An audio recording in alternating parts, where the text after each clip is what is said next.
What's going on? It's your boy JB. This is Comp Radio. Trey, what's up? Chilling, man. Trying to survive. Yeah, Trying to survive, trying to thrive, sir. it's hard, bro. It's Very. hard. It's hard. Yeah, it is. It is. But we're trying out here. That's the way.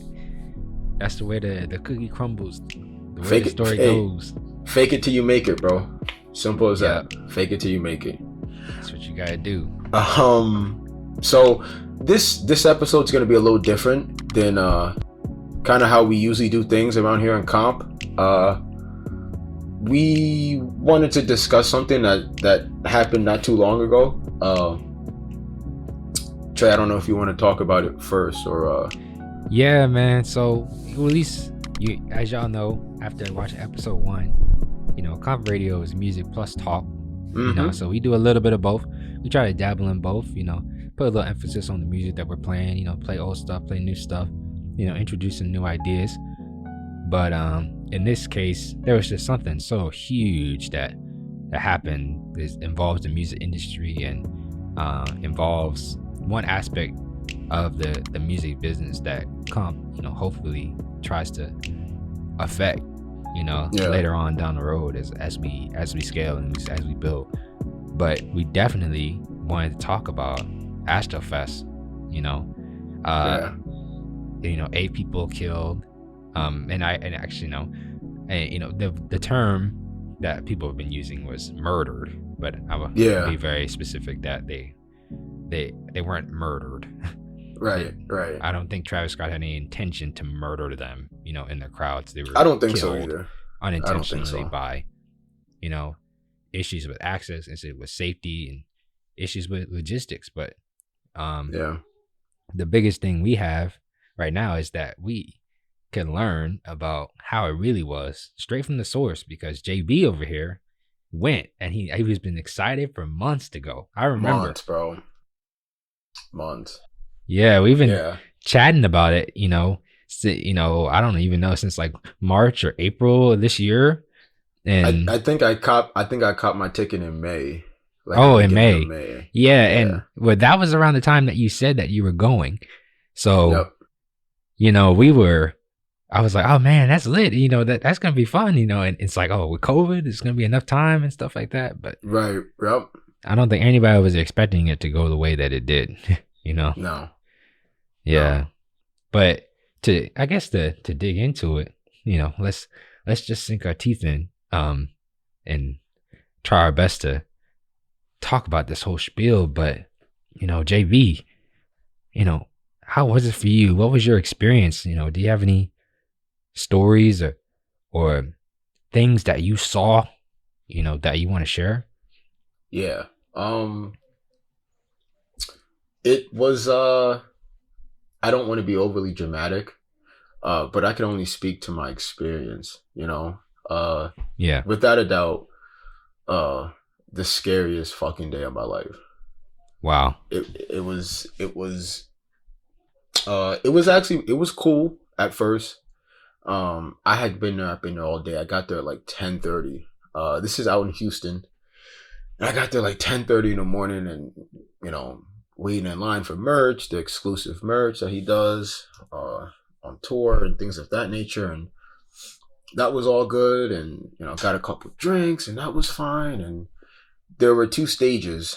The first stage for the first night, everybody but Travis was on, so that was all good, bro. Like, Yeah. who was up? Metro Boomin never showed up. Well, he showed up, but he showed up dumb late, so I was a little disappointed with that. But I mean, Master P had that shit jumping, bro, and then Don Toliver had that shit really bumping, bro. Yeah. It was good vibes, bro. Don Toliver, he killed his set. And there was a lot of people there, but it was nothing. I mean, I've been to concerts before. I saw Playboy Cardi at Terminal 5 a few Yeah. years back. That was my first concert. I seen Vince Staples in concert. I had seen Travis in concert before too at MSG in the Garden down in the Yeah. city, and it was all good. I mean, it was intense, but it was all good. But the beginning of the day, the entire day really was fine. It was nothing out of the ordinary. I don't think you've never been to concerts, right? Or have you I've been been to to a a concert like that? few. Yeah. I haven't. The closest, like, or I guess, like a mosh pit style Right. concert. Right. Um, when we were at Syracuse, or at least they Mm. actually no, I think it was a year after you left. But Mm. that Playboy Cardi came there, and it was him and I think 21 Savage, and there was a little mosh pit That's kind of lit. vibe going on, and it was, yeah, that was Yeah, that's cool. lit. And then I actually did go to kind of like a pop up show, like a hard rock show, and it was a little bit Mm. moshy, but not anywhere to the extent of the Playboy Cardi concert, and probably not anywhere to the extent of this, like the festival kind of stuff either. Well, I will say this: if you take that Cardi concert that you went to in Syracuse and you times it by 10, that was how our standalone Terminal 5 Playboy Cardi concert was. It was that intense. It was super intense. Oh wow, And okay, that was Cardi. yeah, Though Cardi and Travis have similar type fans, and they go equally as hard. I almost feel like Cardi fans might be a right, little crazier. yeah, they Um, really. I remember at that concert specifically, it was Carissa and I, and they were like, the DJ was screaming, "Open that shit up!" Open it up, psych the fuck out, bro. That shit. Yeah, That, yeah, and then like they have like gunshot noises playing. They're like, yeah, "Doom, yeah, doom, yeah, boom, yeah. da, da, da, da. Open But that that was the shit same up!" Dun, tour, dun, though. dun. That was the same tour, though. That was the Yeah, same tour. So you yeah, guys, that was what, in September, yeah. It was around that time. right? That About was maybe end of Dial-It. September. That was That was Dial-It that time. was the Dial-It tour. Yeah. So Yeah. you guys had seen him in September. He was in New York, in August, and that's where I seen him. So it was the same. We saw the exact same show essentially. Just a Yeah. different venue. But going back to Astroworld, man. I thought it was cool. The way he had set up, I didn't know that it was gonna be like a real like festival, like carnival kind of shit, bro. Like he had wild food trucks, like I don't probably like 15, 20, 25 food trucks out there. He had bars, he had, tents where you could get regular food. So He that had stuff was there. rides. Yeah, but he had like carnival rides, like you could get on like little roller coasters and things of that nature. And Yeah. they had like carnival games. It was super cool, like fair. It was like a fair, and he really brought like Astroworld back to Houston, Yeah. because Astroworld, it was Six Flags Astroworld, and then they got rid of it. But he really brought that shit back, and I thought, damn man, that's dope. I'll send you some of the videos I have of that, just of the park itself. It was a dope ass setup. Yeah. Um, but so long story short, the beginning and most of the night, it was smooth, it was intense, but it was all good. Like I said, Don Tolliver had that shit bumping. um Roddy Ricch was there, that shit was dope. Little Baby was there, and he had that shit bumping, bro. I kid you not, he had that shit bumping, and I enjoyed that. Yeah. I left after Little Baby finished his set because I needed water. I needed some water, As you and should get water. you have to stay The hydrated, bro. major lesson of that.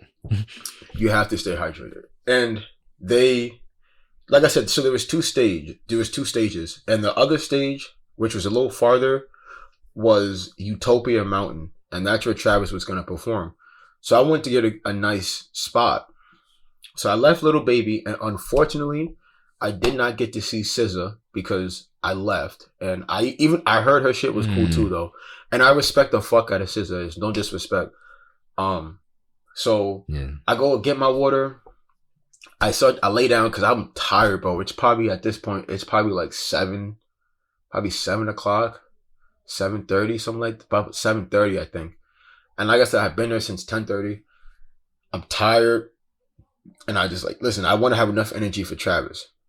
Yeah. So I got my water. I'm laying down, and I get back up. It's probably about 8:15, and I go and I stand in the spot. And he had a catwalk, so if he's on the catwalk, I'm on his right side, and we got pretty damn close to this catwalk. And I'm like, all right, I'm close, but I knew I didn't want to go in the middle, because knowing what I know from concerts, bro, it's like if you're in the middle, and you want to get out, you can't. That's not gonna happen, bro. It's like, yeah, you don't have any control over your body if you're in the middle. You don't. No, you don't. You don't have no control really anywhere you're at, but well, at least when you're at a Travis concert. But somehow I'm good here, man. 8:15, 8:30 comes, and now people are swarming from the other stage and from all over the park. I mean, there were people who just stood at that one stage the entire day, you know, and because I'm like, damn, bro, y'all paid a ticket, you know, for a festival to stand in one spot, like you know what I mean? I thought that was kind of, but all these people are rushing, are coming over here, and I'm getting moved out of my spot, you know, I'm getting moved closer to the middle. And I knew the number one rule, if you can help it, is you cannot panic. Yeah. You know, you do not want to panic, because if you panic, shit goes south. Right. So I didn't panic. It's like a wave, like you're surfing. You literally have to ride. You have to ride the wave. Yeah, you have to. And you know, so I'm there, and I'm pretty much dead center, and Travis comes out. It's super fucking intense. Like you're not going. It's super intense. But I felt like I was good. I'm a taller guy, so you know, if I needed air, I would just kind of stand up, you know, super tall on my toes, you know. And it was a chilly night, so when that breeze would come through, I would definitely hop up and try and get as much of that as I could. I would say about 3 or 4 songs in, I somehow it ended up more towards like the middle, and I'm looking around, and I see like panic on so many people's faces. I'm looking at these girls, and they're crying and they're screaming they want to get out. I'm thinking, what the fuck going on here? Because it was intense. It was super intense. Yeah. And I had stumbled across this girl who was really fucked up. Like, she was really down bad. I don't mean fucked up as far as like drinking or anything like that, bro. Like, you could just see in her eyes, bro, distraught, that she was not with the shits. And she's crying, and her face is red as a motherfucker, bro. And I'm like, all right. And she's screaming, please help me out. Please help me out. I need to get out. So I said, all right, let's go. You know, we'll find a way out of here. So in every concert I've been to, bro, you could always get out the back. Every single concert I've been to, you can always find your way to the back, and you would be good. I'm trying to make my way. You know, at this point, I'm just trying to get her out. So I will say anything. Get the fuck out the way. She's about to throw up, bro. You need to move. You need to move. And that got people's attention, you know? So I fight. Now we're going against the grain, bro. So now I'm using my energy. I still got those waters in my pocket, you know? And this girl she's holding on to me. Think of like a piggyback ride almost, except she didn't have her legs on me. She just had her arms wrapped around, you know, my shoulders and my neck. And I could feel her kind of loosening her grip. And I would turn around, and her eyes are rolling in the back of her head. Like she's fading in and out of consciousness, bro. So I take my water and I'm throwing it back in her face, and it'll wake her up a little bit. It was cold water too, so I'm throwing it back in her face, and I'm waking her up. We get, you know, relatively close to the back, and I kind of stumble. And I'm like, what the fuck is that? I look down, bro. It looked like, the only way I could kind of describe it was like, it would be like quicksand. Like people were sinking in quicksand. That's how many fucking people was on the ground, bro. Like wild people on the ground. And they're all screaming, help us, help us, help, help. And I'm like, dog, what in the fuck is going on now? What is going on? I'm looking to my left, my right. There's people. I'm watching teenagers give teenagers CPR.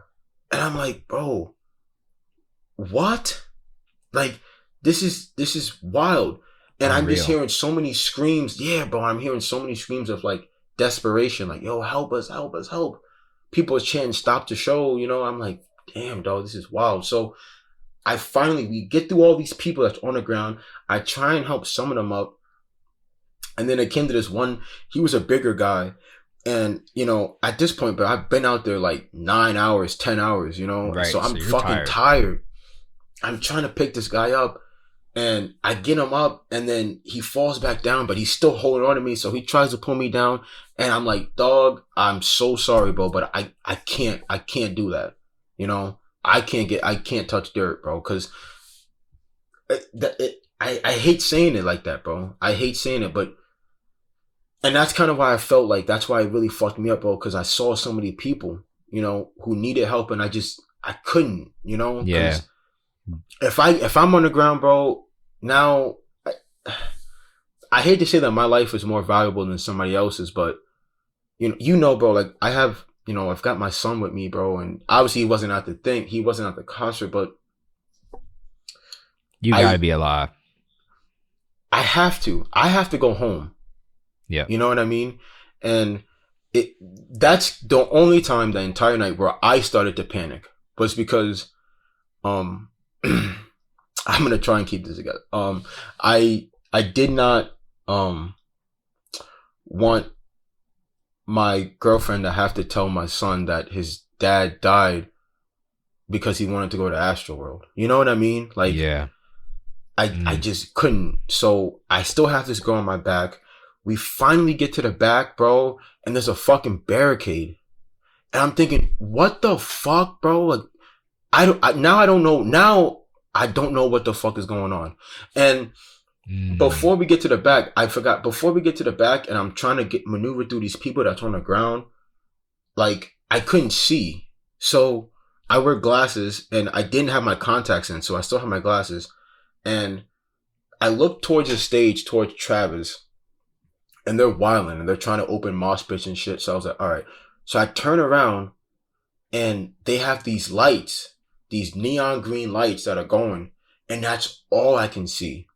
And I'm thinking, you cannot fucking stare into these lights, bro, because you're gonna fall out. You know what I mean? Like, that can't happen. So I thought, okay, let me look down. So I'm looking down, now my glasses are getting fogged up. So I'm like, fuck, bro, I'm super fucked now. Like, I have no idea. I don't know what's right and what's left, you know? So I get through the people, boom. I hit the back, and there's a fucking barricade, bro. Like, a metal barricade. And I'm thinking, what in the fuck are we doing, bro? Like, why would we not have an exit? An escape. Like, and through the back. Like, bro, every fucking concert I've been to, bro, you could always get out the back. My boy, do you remember Bilal that came to Syracuse? 2018, he went to Rolling Loud down in Miami.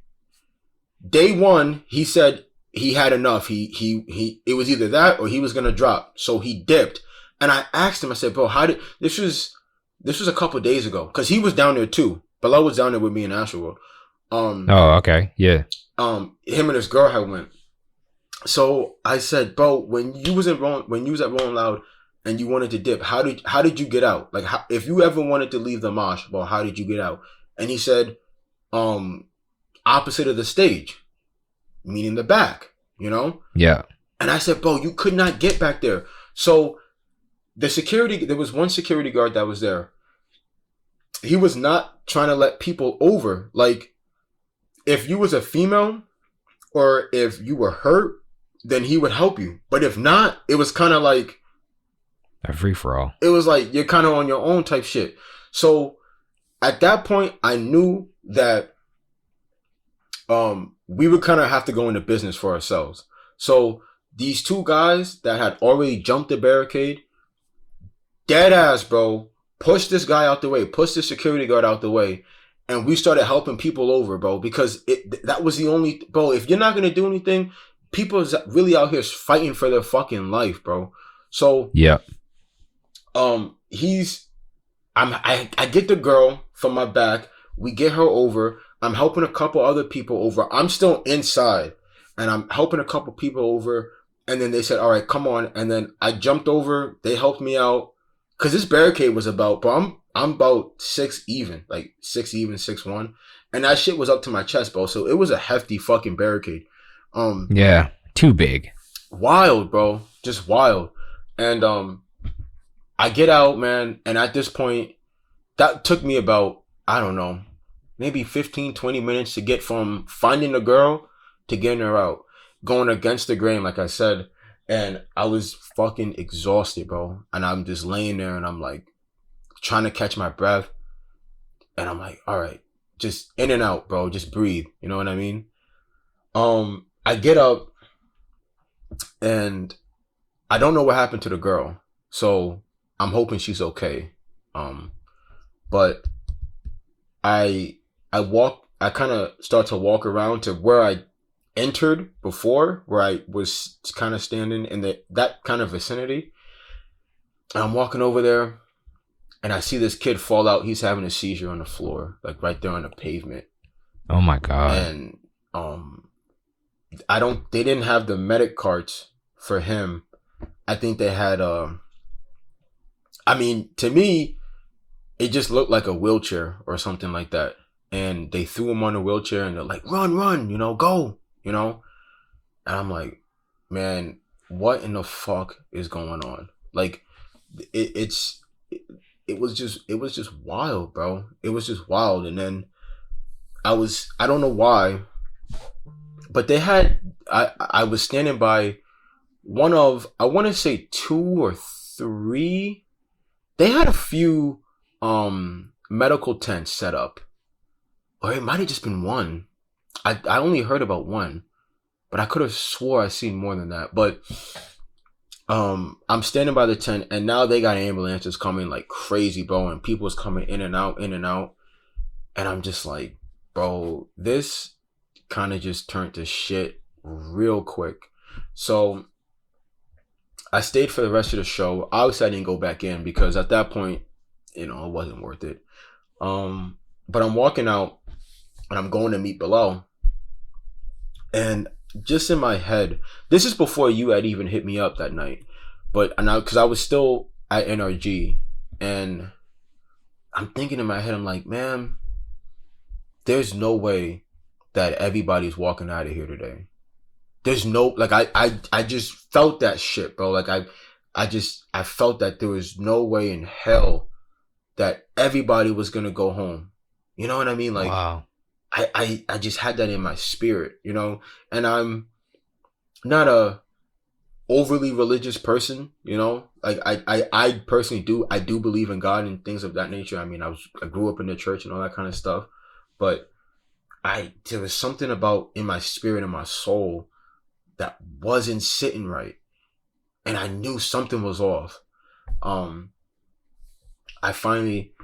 leave, I meet up with my boy, and we do what we do, whatever the case is. He goes back to his hotel, I go back to mine, and I'm sitting there with my girl, with Ocean, and you hit me up and you said, yo, you good? I heard what's going on out there.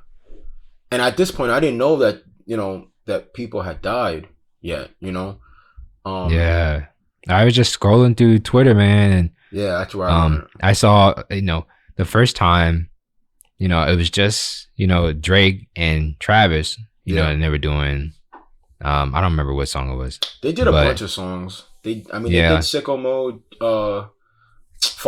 Drake did TSU. He did TSU. Well, that's the place to do that. Yeah, well, 100%. If he didn't do it, I'd have been a little disappointed, but right. Yeah, but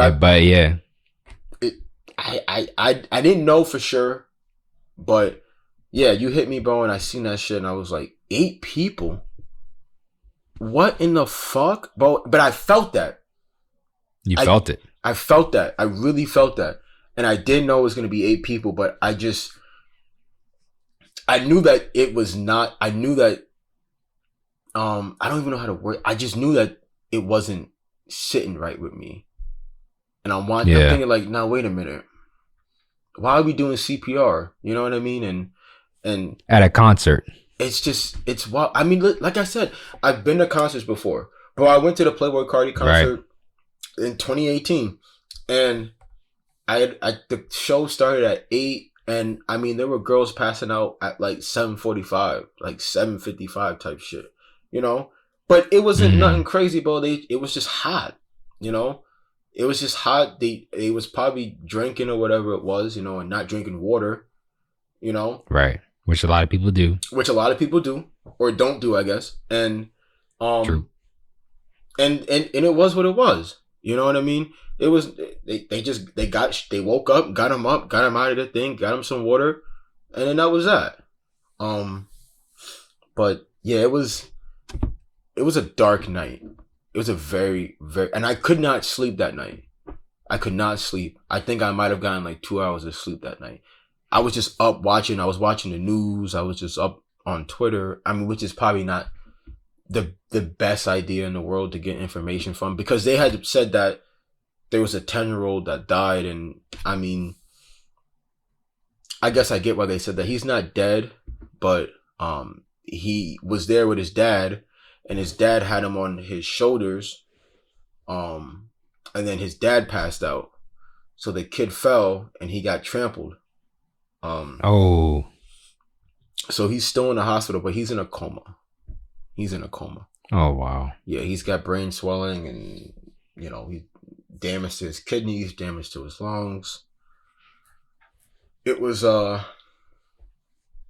it was a bad night. But it's funny though, because talking to Bilal the next day after they had canceled day 2, he didn't know any of this was going on. Really? It's a thing where it's like there were a large group of people that had a completely different experience than others, I'll just say. You know what I mean? So Bilal, he didn't see any of this going on. He was just enjoying himself at a concert. He didn't know, how bad it was. He had no idea, Right. And that's what a lot of people can say that. Oh, I didn't know. I had no idea. But if you were in those areas, which surprisingly, it was a lot of people in the way, it was all over. I shouldn't even try and put a location on it. It was all over. I know Travis had stopped the show. People say he stopped the show 4 times. Maybe I was too out of it, to pick up on it. I only remember him stopping the show once. When he was on the thing, and that's the clip that's gone viral, and him singing over the person as they're carrying him out, whatever it was. Yeah. That's the only time I remember him stopping the show. So in that moment, he did stop the show. Yes. Contrary to what the clip fully showed. So here's what I think. Here's what I think. Travis had seen the guy fall out because he did. He was having a seizure. He had stopped the show. And he was, let's get some medics, don't touch him, all this good stuff. We all seen the video. Then there's another video of the same, there's 2 different videos, but it's just the same thing. But it's just him kind of singing over the person as, the security was, I think I sent you that video. Yeah, I remember seeing it. So right before that, that's when Travis had called for everybody to help the kid. I think Travis is one of those artists where it's like, I don't want to say the show must go on, but I think that even with somebody going out like that and him having to kind of stop the show for a little bit, he still wants to provide the audience with something. So he started the with the auto tune and the humming or whatever. Mm-hmm. I think some people didn't like that. Some people really didn't fucking like that. But I don't think it was something like, I don't know, people are saying it was like a sacrifice or something, and I don't know how much I agree with that. I just feel like my biggest problem really was the fact that you could not get out. That was my issue. Yeah. So that was a question I had for you. And it was, we seen the dialogue on Twitter, the people going back and forth about who's to blame for this, and it's like from you being there and from you seeing a lot of these things happen in real time. It's like who or what aspect of this is most at fault for what happened? Is it really the performer? Is it really Travis in this case? Or is it the staff? Is it the way the event was set up? And you talked about not being able to get out, but Yeah. What do you think? I don't know. I truly don't know. It's been probably Saturday, Sunday, about 4 days maybe since that night. I still can't really put a finger on it. I think there's plenty of blame to go around. Yeah. I do, and listen, this is coming from a Travis fan. I fuck with Travis heavy. You know, shit. I traveled from New York to Houston to see him, and that shit. We'll talk off air, Trey. That shit was not easy. Mm-hmm. But I do think I do think he has to share some of the responsibility for that. Mm-hmm.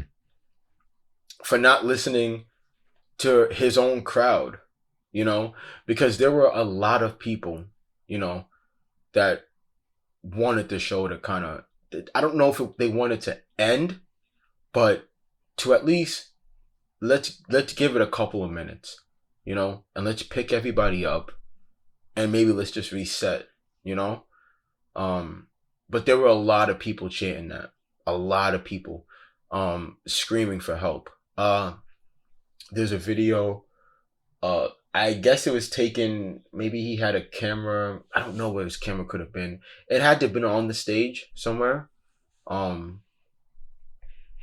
him looking confused when he seen the medic cart in the middle of the crowd.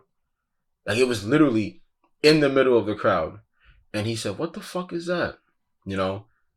I think that is, well, maybe something's going on. Are we okay? That's kind of how I think. Whoever designed that fucking thing is an idiot, in my opinion. And I know this is not what comp is about, but I'm sorry. I don't know who approved that. To put barriers in the back of a mosh pit or a crowd. Also, the thing too is there were a lot of fucking people there, bro. And these reports keep saying 50,000, 50,000. I was there, bro. I promise you there was more than 50,000 people there. I promise you. He might have sold 50,000 wristbands. I believe that. But I know for a fact I would bet the house on it. I would bet the house on it that there was way more than 50,000. And if they could ever come up with a number, I'd be interested in seeing it. Because if you told me, I would say my guess, if anybody cared what I had to say, I would say 75 easy. And that's easy. And if they came back and they said it was 100,000, I would not have been surprised. Bro, that was probably the most people I've been around at one time in my life. Let me think about that. Let me think about that. Yeah, I think so. It was a lot of fucking people, bro. But then that's not. But can you blame Travis for that? No. There have been clips, and there's clips of at the event, people breaking into the event and running in. Those people didn't have tickets. No, they wouldn't need to do that if they had tickets. No, and it's just all kind of crazy to think about, because there's the clip surfacing online that say one thing or imply one thing. Yeah. And then for below to have a completely different experience in a different aspect of the crowd. Part of me, and not to play devil's advocate, because I agree with you. I think there's blame to go around. Part of me thinks that to some extent, Travis didn't even think about it. Yeah. Or he didn't care to notice. Sure. Because of the energy of the crowd. Mm-hmm. It was just, but for me, the problem I've seen, at least from the clips I've seen, and I'm thinking of one clip in particular right now, and it's of these people climbing up onto the camera stand. Yeah. And I saw that talking to the girl cameraman, with the braids, saying they need to stop. Yeah, I seen Yeah, that. I seen and her the go up guy there. kind of looked at her and he was confused, and I don't think he pushed her off or anything, but He was he too just focused kind on of the continued camera, his bro. job. Yeah. He was just doing his job, you know. And but my thing is that in a situation like that, I don't know, military or otherwise, there's some level of communication between cameras. Sure. There's some Yep. level of Yep. communication between patrons or between workers at a place like that, Yeah. where if somebody's like took the trouble to climb up here 10 Yeah. feet, maybe there is something going on that I should tell a superior about, you know? I agree. So I for agree. me, and then also it's a bombshell for me, you know, especially for the show, for you to say and to have experienced having to get out Yeah. and there being a barricade in the back. Because the only reason I can think of them putting a barricade in the back is because they expected 50,000 people and they allocated a specific amount of space for those people. Now, if it's 75,000 people or 100,000 people, as you you know, as you feel from being there, those numbers, that surface area is vastly different. Yeah. You know, you have to allocate much more space for that many people. Yeah. And you know, but the thing is, for me, that falls mostly on the staff that set up this event. Sure. You know, but like I said, nobody goes blameless. You know, there's another clip of Playboy Cardi going online. It's like they won't let me continue my music. Everybody take 3 steps back, and but the person was on the stage. I seen. Have you seen that clip before? I want to say that was, where was that? I know that was in Chicago. Yeah, Lollapalooza probably. Was it Lollapalooza? Yeah. So, but my thing is that what did that staff person do? You know, there's some communication. But you saw the guy run on stage, though. You saw the guy run on stage. Stopped him. See, told him. But see, nobody did that. Nobody did that Friday. Nobody did that. Nobody was there. And you know, don't you think that there should be some protocol for that to be a contingency or something that you think about? I'm sure they have stage managers. Right. Or runner. You know? Someone's got to run. Or runners. I'm sure that there's communication. There has to be. And if there's not, then that falls. Then I think that would fall on Travis. If he doesn't have people. Because he hired those people too. Exactly. So if he doesn't have people that's there for that kind of stuff, you know, then you have to put that on Travis. I'm also gonna put some blame on the fans. You know what I mean? Yeah. I think that I always understood, you know, there's like, you're a baseball fan, aren't you? Not particularly, but I know a fair amount. You know, right? Yeah. So you know, like the unwritten rules of baseball, right? Yeah. Bat flipping. You know, you hit my guy. We're gonna hit you, kind of thing. It's an unwritten rule. You know, everybody knows it. So I was always understood that an unwritten rule of a concert: if somebody falls, you pick them up. You always pick them up. You don't keep going. And I felt like, that was not done.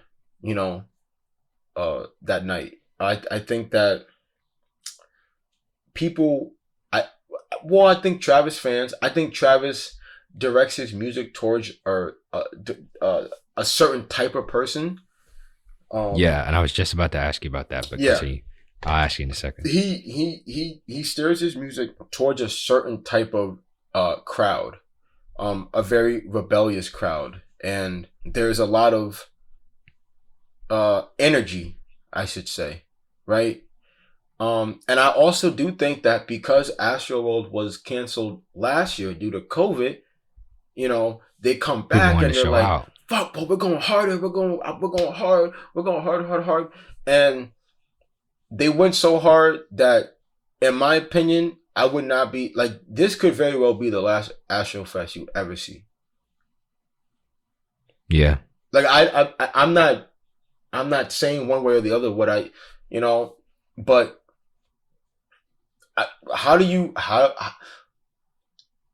who's gonna let him do this again? Right. What was the festival a few years. It was like an EDM festival. I want to say 2016. You talking And about the Fire Festival? no, was it? I thought it was called something else. There was I can't remember. And I was looking at it the other day. I should have had it with me. A festival where a bunch of people died. A bunch of people, like more than the one this past weekend, and they haven't seen that festival since. And this was years ago, you know. Mm. So I just feel like, maybe Travis, maybe we were going too hard. Maybe we went too hard. Yeah. You know, So my question, yeah, I agree. And my question for you was, do you, was if you think Travis's music, and the culture and the niche that has been created from the branding, and the way, the way he portrays himself and the way things happen, if that culture is to blame for what seems like a rebelliousness outside of the norm for, mosh pitting and concert going, to the point where it was, detrimental to people. wholeheartedly, absolutely, 100%. And I am a Travis fan. I don't want nobody to get this confused. I'm a Travis fan. I've seen him live now twice. I do think that his music plays a huge part of the chaos that ensues at some of his concerts. I do. I just do. Why And do you think that is? so I think that I don't even know how to explain. He has such an energy about him, and his music has such an energy about it, that for the people that gravitate towards it, I would personally say that they're just more inclined to kind of act out, So I was talking to my boy. This was the day after. This was the morning after, and the day two had already been canceled, and he had asked me the same thing. Why do you think this happened? Why do you think, And I had laid out this scenario for him. I'm a huge J. Cole fan, so J. Cole is my number one without a doubt. Couple weeks ago, they had Rolling Loud over by me in New York, right? It was Halloween weekend, I think. And J. Cole was one of the headliners. I want to say, I don't remember what night it was, but he was one of the headliners. So I said to him, if I was going to Rolling Loud, I was going to get a ticket. Say I got a ticket. I'm going to buy a ticket. And obviously I'm going to go for everybody. I'm going to see everybody, I'm not going to buy a ticket for a festival and only go to see one person. So I'm going to go and see everybody. But I'm really, really there for J. Cole. That's who sold me. That's who got me. And, that's who I bought the ticket for. That's why I bought the ticket. So you got to think, everybody who was there that night was there to see Travis. Everybody. Because this is his shit. It's his festival, his hometown. And it's Astroworld. So when you get that many Travis fans in one spot, after making them wait a whole year because they didn't do it in 2020, it's like that built up energy and excitement, and it boiled over and to a point where it wasn't containable anymore. Yeah. So I think that had a big part of it. I just think that getting so many Travis fans like that in the one spot, breaking down the barrier is nothing new. They've done 3 AstroFests, and they've done it every year, This just happened to be, a lot more intense. Right. And then it turned into death, unfortunately. Yeah. But I just feel like Travis, he has a way of, exciting people, and you know maybe more than people know, or more than their own good, I could say. Man, I feel you. And there's something to be said about the energies that people manifest Yeah. and how that manifests in people's music. And for me, I think I agree with you to a certain extent, at least as far as like manifesting a specific energy with the, your songs and that Yeah. coming out in your records and in your crowds and drawing a certain kind of person. That's just how the branding and the energy works as far as Yep. music and being drawn to specific music. Yep. The one clarification that I want to make here that I have seen online is that though I do think that he manifests this energy, I don't think that's, I mean, among other things, there's multiple things that fall here, but I don't think that just should be used against him. Sure. Because the point I guess I'm trying to tie this into, and I'm not trying to defend them with this. It just mean I just don't want this specific nuance to poke through. But hard rock and metal music has been manifesting a similar energy. Yeah. For decades. Sure. Now, and there's clips of Kurt Cobain from Nirvana and various other hard rock bands, metal bands where similar circumstances come up and they stop at concerts. It's just a part of the concert going culture, for one. But in no way was anything like that happen, even though people unfortunately died in this circumstance. In no circumstance was that used against them too, and I know it's different because, there's a loss of life thing here, but I think there's something to say for the expression, but that manifestation of the expression in the form of a crowd is something that shouldn't hurt Travis, because that's the music. Yeah. And like I said, to clarify, I'm not trying to defend him here. It's just I see the argument going towards Travis manifests demon energy. So he's bringing the demon out of these children who are who can afford to go to these concerts, and they want to just push around and let loose. And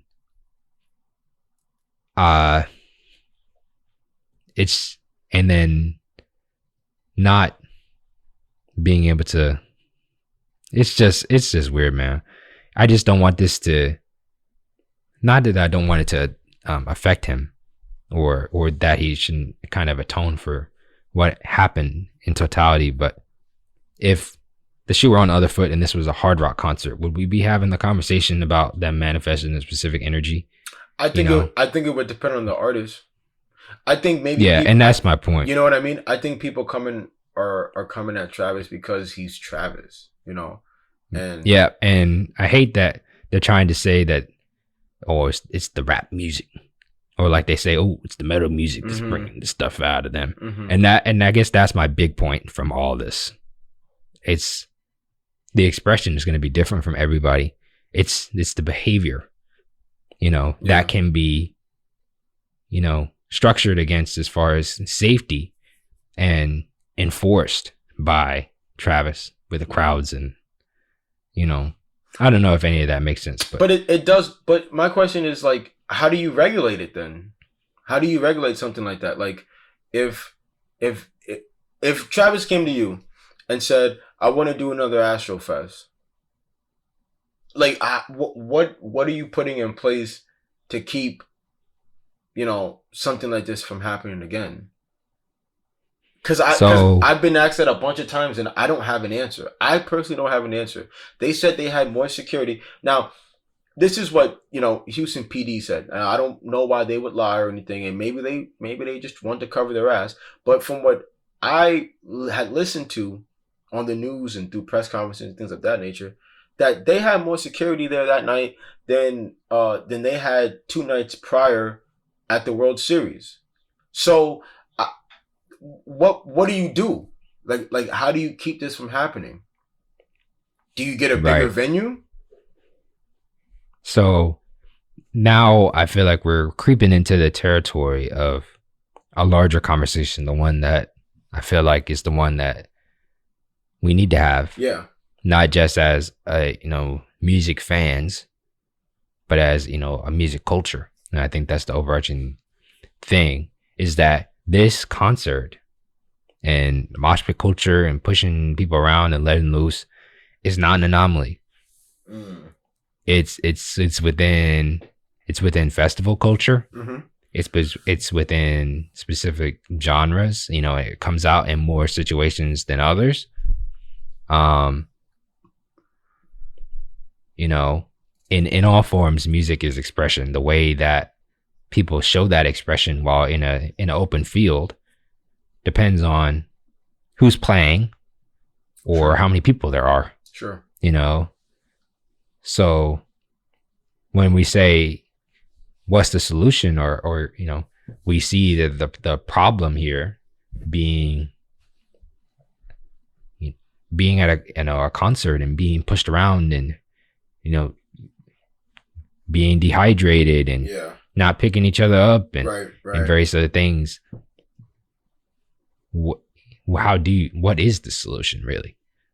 And that's a complicated question, and I don't think this specific circumstance is going to necessarily solve it, but I damn sure think that the conversation does need to be had.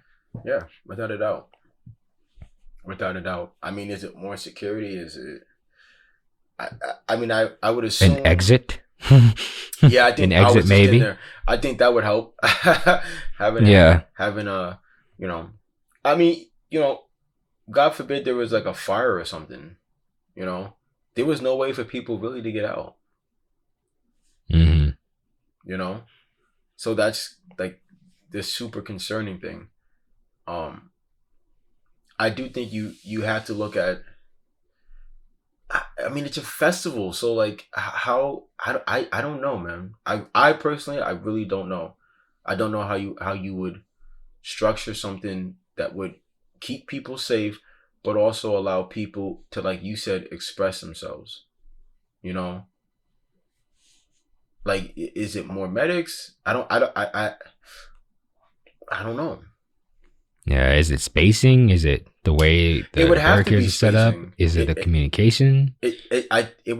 Communication would be one. I think maybe that's where they dropped the ball. If you ask me, I think they might have dropped the ball in the communication. I think somebody should have been buzzed. Maybe they, buzz something and yo, Travis, we got a lot of people here that's not having a good time. Because that's the truth. There's a lot of people that were there that was not having a good time. Right. That, and as an artist, checking in with the crowd is something that they teach you. And I'm sure, I don't know if at the other concert from Travis Scott you've been to, if he was doing that, but I don't remember, but I don't remember him necessarily having to. Like I said, in a concert. It was also in the Garden, right? Yeah. Listen, like I said before, at a concert, and this is indoors. So obviously AstroFest was not indoors, it was outdoors. So I know that helped me personally. But in the Garden, indoors, it's super fucking hot down there, bro. Super hot. And so people are gonna, people are gonna get dehydrated. People are gonna overheat. But like I said, I don't remember anybody like really having like medical issues. And we're what we haven't said, in this conversation, 300 people sustained injuries. And whether that's from being trampled or, I remember I was talking to this one girl on my way out, and I was waiting for my lift, and That never came, by the way, but that's a different story. Oh, don't. Oh, before we end, we gotta talk about Vivid Seats. We have to talk about Vivid Seats. But I was talking to this one girl, and they had all gotten. It was 3 people who all had taped ankles, and they all got out of the same medic cart, and they had sat down with me, and she was like, "Oh my God, my ankle hurts so bad. I lost my phone, and I tried to go get it, and then I fell, and then people da da da." So it was a lot of people were hurt, and I think that's the most concerning thing, but once again, I don't know how you regulate that, right? Because a lot of that has to do with the fans that were there, in my opinion. True. So you can't say, yo, y'all can come in, but y'all can't go hard. You gotta chill. I don't think that's for this guy. Work. Yeah, for this concert and this music. Exactly. I don't think that's gonna work for him. If for people that really buy into what he's selling, I don't think that's gonna. I don't see how that works. True. And for me, this is another quote about mobs is what I'll call the movement of a collective like that, in that way. It's like a mob. But I was just watching a documentary on January 6th.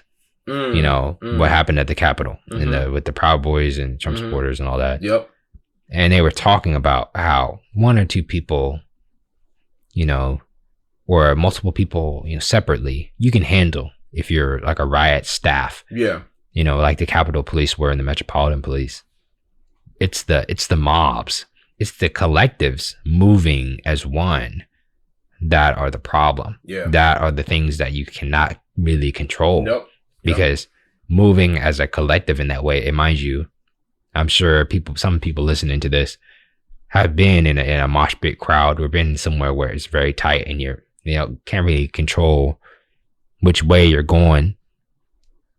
It's rough. Yeah. You do not have control. You move as a collective, as a unit. Yep. And it is hard to police. Yep. It is hard to almost impossible maintain safety. Almost impossible. And that's what makes this such an interesting play, or such an interesting and tragic experience, because there's a lot of weird circumstances, weird things about the energy that was going to be in the crowd, and the communication being off. It was a perfect storm for something to go wrong. Yeah. And we've seen from festival culture, I have other issues outside of safety, but we've seen in festival culture that it can be done with more people. Yeah, exactly. But I guess the question now is not necessarily, this is not going to stop festivals from happening. No. Even though some probably will be scared to go to some things after hearing this. But the question is it worth it still? Yeah. To gather people in this way without an efficient system of keeping them safe. And then I won't even, actually, I'll vaguely mention it here, because my other issue with festivals is access and it being too expensive. And you only kind of, you grab a certain class of person because they can afford to go. Yeah. And then that certain faction of people who really need that escape for whatever reason, so they can afford to have that escape with the intention that they're going to completely let go. Yeah. It's true. I mean, I know me personally, it's like, I am currently still supposed to be seeing Playboi Carti December 17th in the Barclays Center in Brooklyn. And, my boy said, yo, you still down to go? I said, yeah, man, I'm with it, But there is a piece of me that's, a little, because once again, Cardi fans go just as hard, if not harder. Yep. And does it really make it different that it's inside and there's arenas with seats, how much of a difference does that make? Does that make a difference on the floor? On the floor, no, it doesn't make a damn difference. We know what does make the difference: the fact that it's indoors. It just means it's gonna be hotter. That's all that means. Yeah. The seats have nothing to do with it. Because when you're on the floor, you don't really give a fuck about the seats. But being indoors, it's gonna be pretty brutal. It's gonna be pretty brutal. Yeah. Yeah. Do you think that adding seats to a festival space is something worthwhile? I've seen pictures of like festivals with like multiple stands, kind of like tables in a club, where people can pay for a group at a specific area, and then you still have a floor, or like an open area in the front, but you have a system of people who can rent out or buy specific private areas for themselves and kind of in the field. I don't see how it would hurt. I don't. I think some people would say it might take away from like the festival experience. Like like we said, we haven't seen an issue like this at a Rolling Loud or a Lollapalooza or a Summer Smash or a Coachella or anything like that. Right. So here's what I say. Listen, I don't think you could completely ignore it. I think you have to consider it. I mean, why not? Why not? But right, because I think, at least physically, in person, there's only so much you can do to the physical space to allow for a safe and accessible environment. Yeah. People can get in and out, and they can do what they want to do, and it's they have access to the water and all that stuff. And mind you, this is some of this is on the fans, and making sure you get your water, because as Logic said, it is not worth you waking up in the hospital tomorrow. No, go get some water. Yeah. Yeah. You but yeah, to that point, right? I don't know. But I do feel like some people would, I do in the same breath, I do feel like that might, steer people away, because it's like, oh well, that's not really a festival. That's I don't know what you call it, but an outdoor concert. Right. So I don't know. I really don't know. I do think that it might be time to just consider, whatever at this point, right? Especially if Travis wants to do something like this again, you kind of have to, at least hear all options. I don't know the man. Obviously, I don't know the man personally, but I don't see him. I see him kind of laying low for a little bit, which, if you ask me, I think might be the, probably your best plan at this point. To kind of lay low and, take care of what you have to take care of legally, morally, and making sure that, you've taken care of the families who lost loved ones. I mean, the stories are sad, man. Like, 27-year-old died because his fiance fell and he was trying to get her up, and I guess he fell and saved his fiance, but he ultimately wasn't able to get out. And that shit is sad, bro. It's terrible. There's two 23-year-olds that were celebrating one of the birthdays, and I mean, I don't know how they died, but it's just the last thing that you think about, bro. You going to a concert, bro, and that's the end of it. That shit is just super, super dark, man. Yeah. Super dark. But listen, I do want to say this though. So back in May, I told you I was going back in May, and the tickets, I want to say they dropped like the end of April. I want to say end of April, maybe the third week of April. I don't remember. I don't have the exact date, but it was like third, fourth week of April. The tickets dropped on Travis's website. Sold out in like an hour. It's Travis, right? So I didn't get a ticket because at that point I wasn't going. Then I was over at my boy's house and we're talking. I'm like, you know what? Fuck it, bro. I'm gonna go. I bought a ticket off of Vivid Seats, right? Mm-hmm. The day after I copped them, they said, "Oh, your tickets will be shipped on November 4th." The concert was November 5th and 6th. Now, me being in New York, for me to be there in time, I needed to leave November 4th, right? So I didn't stress it too much because Travis didn't say when he was gonna start sending tickets or whatever it was. So I didn't stress it too much. I knew about it, but I didn't stress it. So fast forward, I wanna say this was maybe middle of October was when they started sending out the wristbands. Still, the thing is not updated. It's still saying November 4th. So I call Vivid Seats, and they're saying to me, "Oh, yeah, your the original ticket, because Vivid Seats didn't have their wristband. What happens is you say you got a wristband and you wanted to sell it. You would go to Vivid Seats or go to StubHub, Ticketmaster or something like that, and you would, say, "Yo, I want to sell this ticket," and then they would walk you through the steps. Long story short, bro, I never got my wristband.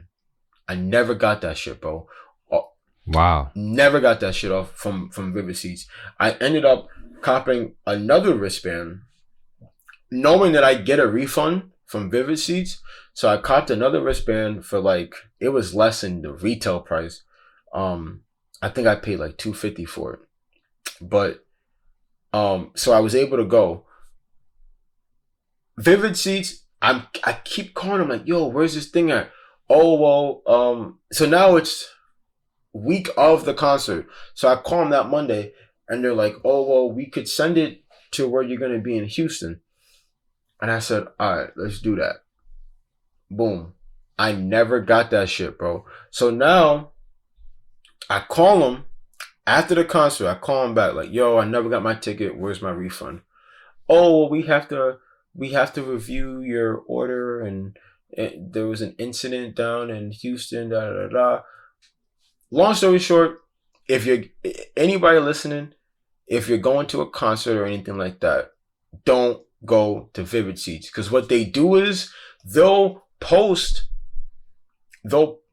I had to do some research on this shit, and I can't remember the term that the phrase that it is, but they'll buy or they'll post tickets that they don't have, expecting to get tickets, and if they don't get the tickets, then they don't have anything to send to you. You know what I mean? So that's essentially what happened. They assumed that they would get these Astroworld tickets from people who were trying to sell them, and I don't know if they didn't get enough, or I don't know what the case is, but I'm not going to sit here and say it's not legit, but I would stay away. I would stay away from Vivid Seats. Simple as that. That sounds like my tags in Virginia. Oh yeah. It's just like, I needed Maryland tags, and I bought the car in Virginia, but they do not have to sell the car with the title. So they can give you and sell you the car without having the title, and they have 30 days to find or get the title. And mind you, it's been 6 months that I still haven't got my hard tags. Because they took 3 months to tell me that the person who had the title didn't have it anymore. It's like, yeah, duh. Right. It's like, you think some random person is going to just keep track of all this information, right, when they sell the vehicle or whatever, but it feels very much like a swindle, especially if their business practices are not, succinct, and efficient to where they actually are going to be able to do what they say, and having contingencies for when where their business model is, it doesn't happen, and those tickets don't come in like they think they are. Yeah. Yeah. So just for future references, anybody that's looking to do a concert or anything like that, I would go straight to the artist page. And if you can't do it, I mean, I just wouldn't do Vivid Seats, because I'm having a hard time with them, and I feel like they're doing something a little shady. They said to me this. I actually called them this morning. They was like, "Oh, you're gonna get a refund, but we just don't know when." What the fuck does that mean? Yeah.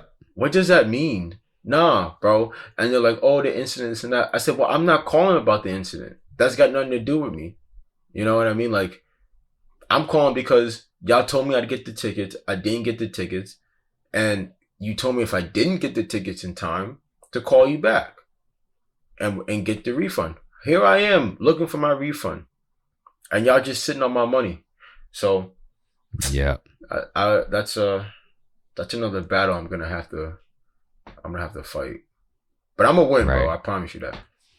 I'm sure you will. I'm gonna win. And for anybody listening still, as far and still wants to go to a concert, you know, and experience things live, which I think everyone should have access to in a safe way. I would go. Mm-hmm. Yeah, still go. You know, festivals included. You know, but you have to put yourself first. Yeah. The big lesson of this, regardless of what happened, I feel like from comp, is for the shred of positivity that we need from this, is that you had to put yourself first. You had to make sure that you eat. Yep. You had to make sure that you drink water.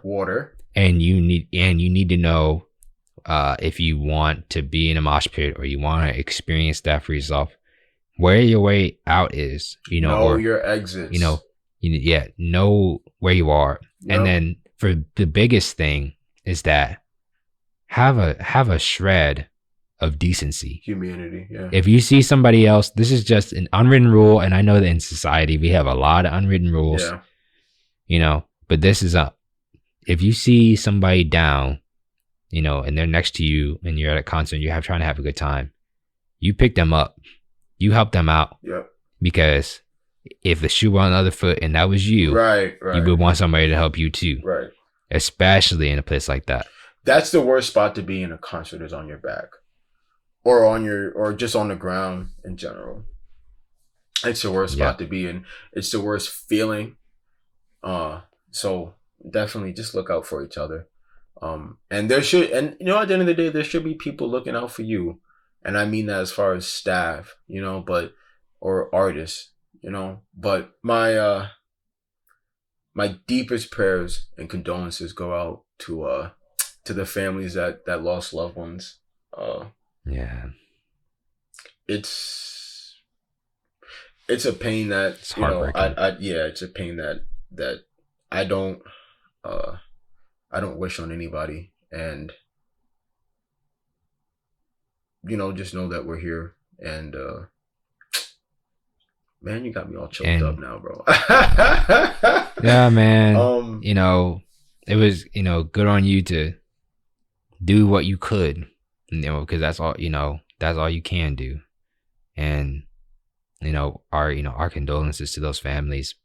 And as comp, you know, we wanted to do this episode 1.5, you know, and talk about this because, you know, it's important that somebody somewhere is thinking about how to make these things safer and how to make these things better.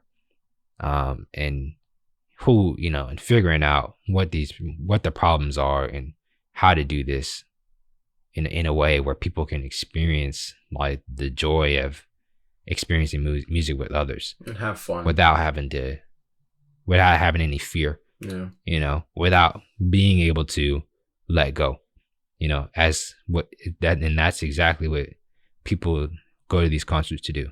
Yeah. So for, you know, from comp to you, the listener, you know, take care of yourself for one, and, you know, put yourself first, you know, and it's a rough situation. Yeah. It sucks. You know, stay safe out there. But just know that we don't know what that comp studio experience is going to be like down the road. Yeah. We don't know exactly what it's going to look like, but it's trying to recreate that experience, you know, being in a place together and living that music and letting go without, you know, in a different way, in a more accessible way. But we are working on solutions in ways to make this better, because as a culture, in this industry, there are problems. Yeah. And I just deeply hate that stuff like this has to happen for people to realize that there's a problem. Yeah. Yeah. You know. But we try and see we try and make chicken salad out of chicken shit sometimes, you know. And that's what this is here. You know, that's what this is. But like we said, to the 8 victims and their families, man, my heart goes out to you. Absolutely. Because I was there, and I only know a fraction of what they felt. And some as young as 14.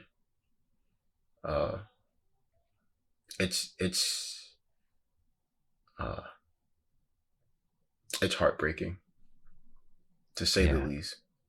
To say the least. But like Trey said, you know, we'll do what we can and try and find some solutions. Yeah, and build that more positive music future. Yeah, where everybody is included and stuff like this doesn't happen. Yeah, I will also say though, if you're thinking about going to a concert and you've never been, talk to somebody that has been, and let them give you some words of wisdom and some advice. Right. Because, and start small. Yeah, bro. Like I said, bro, I'm talking about, I keep bringing up this guy named Bilal. It's my best friend in the world. And he took me to my first concert, and he really laid out the blueprint, you know, how to stay safe, how to stay close to whoever you came with, how to maneuver. Because there is almost like an art or a science to that shit. Because it ain't easy. Depending on the artist, it's not easy at all.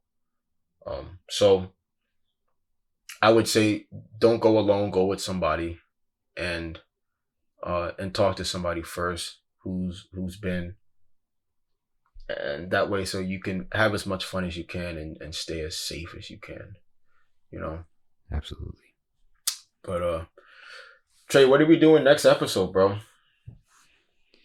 Yeah, we're gonna get back on schedule. You know, we got some fun shit straight playing, to episode bro. 2. We got some fun shit. Yeah, playing. You know, to switch the vibe up. Hopefully, the guys, us at Comp, or at least us two on the Comp Radio, you lift your spirits with some of the content that we have. You know, in episode 2, including the album clash, which we explain with, you know, and various other things. Oh, you know. Oh yeah, it's gonna be fun. I'm excited to get that going. Right, it's gonna be a lot of fun. So we want y'all there for it. Absolutely. Where can the people find us, bro? Man, I know y'all just listened to episode 1, or you know, you came here from another place, but we are at Comp for music, and you can just put compformusic.com in the browser and it'll pull up our website. I didn't change the domain because there was a lot of different issues with the COMPINITIATIVE Comp Initiative. Did you get it? So I can't change the domain because there's too many links and stuff like that in there. But you can just put in Comp for Music, like our tag, and it'll take you out to the website, and that'll be that. Nice and easy. Nice and easy. Calm. That's how we like. Oh yeah. Yeah, that's how we like things.